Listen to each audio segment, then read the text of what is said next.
Throughout this video, I will look at the correlation between digital media and marketing.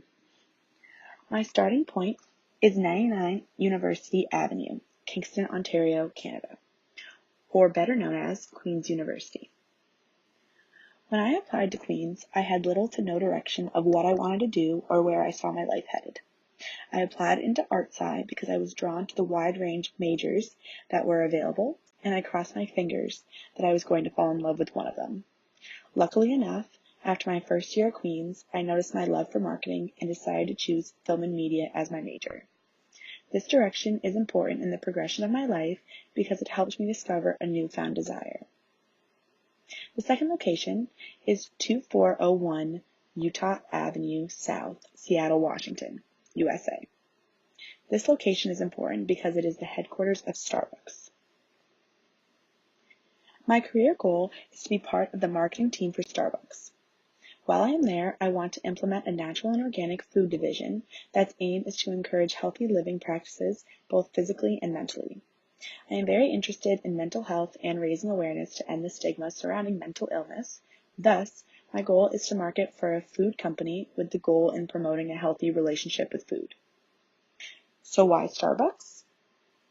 Well, Starbucks is a booming, illustrious corporation that is globally admired and glorified for its incredible success in the coffee world, as well as in the food industry.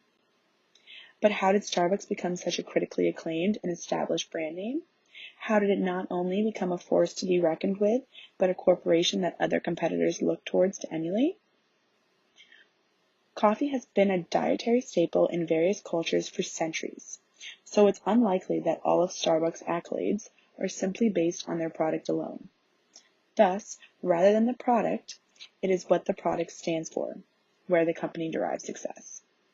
I will analyze the different ways in which Starbucks is branded and sold, as well as examine the innovative marketing techniques that have aided to the success of the company and industry as a whole.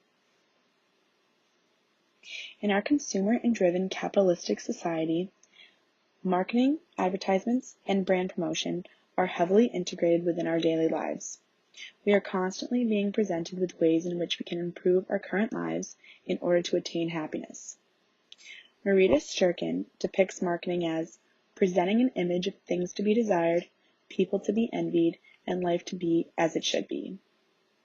Thus, because we all deal with body image problems, self-identity issues, and various forms of stress and anxiety, advertising gains success through offering us a positive and hopeful escape from all of our unhappiness by giving us an image of the ideal life. In order to successfully do this, the marketing of commodities relies less on the product's actual purpose or function and tends to focus more on the desirability associated with owning the product. Therefore, rather than selling the product itself, marketers try to sell the dreams or stories attached with owning and using the product. This is as true for Starbucks marketing as it is for all other brands.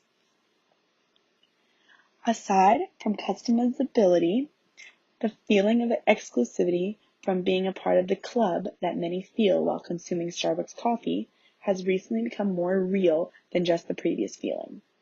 Through Starbucks implementing the Starbucks Reward Program in 2016, consumers can earn stars and points based off of how often they frequent Starbucks locations.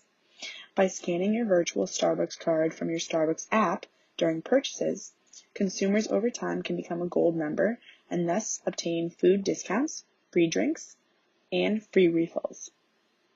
Also, by being a Starbucks Rewards Club member, customers receive early access to promotional deals and offers that Starbucks are holding via email. Upon creating this program, the following quarter, Starbucks increased its sales substantially and set an all-time high in revenue of $2.65 billion. The success behind the program is due to the customer engagement that it offers.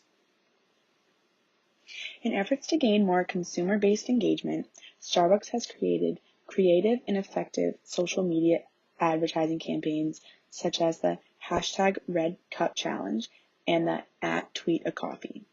The #RedCup Challenge encouraged consumers to share pictures of their Starbucks drinks on Instagram in order to win prizes. When this campaign first came on the scene in 2014, it was incredibly successful due to creating customer-generated content, as well as capitalizing on both the holiday season excitement and the current trend of posting latte art on social media platforms. Starbucks created a campaign that catered to its target audience of technology-driven socialites and thus generated an effective social media marketing campaign as a result. Similar to the #RedCup challenge in 2013, the @TweetACoffee campaign was initiated, which promoted Twitter users to connect with friends online through Starbucks. The campaign enabled individuals to be able to get a $5 Starbucks gift card to their friends, courtesy of Starbucks. In order to get the gift card, one had to link their Twitter to Starbucks and then compose a tweet that included both a friend's Twitter handle and the #TweetACoffee. After 2 months of tweeting, over 27,000 tweets with the hashtag had been tweeted. This type of marketing is putting consumers in the driving seat and allowing for them to decide to interact with the Starbucks brand. Starbucks, having such a strong online presence in social media platforms, have been a huge factor to staying current and on trend in the coffee industry. The correlation between media and marketing is just as strong as that between Seattle and Kingston for me. Kingston is where I dreamt my dreams, and Seattle is hopefully where my dreams manifest into my reality. Although Seattle and Kingston are far away in distance, they are linked in the progression of my life.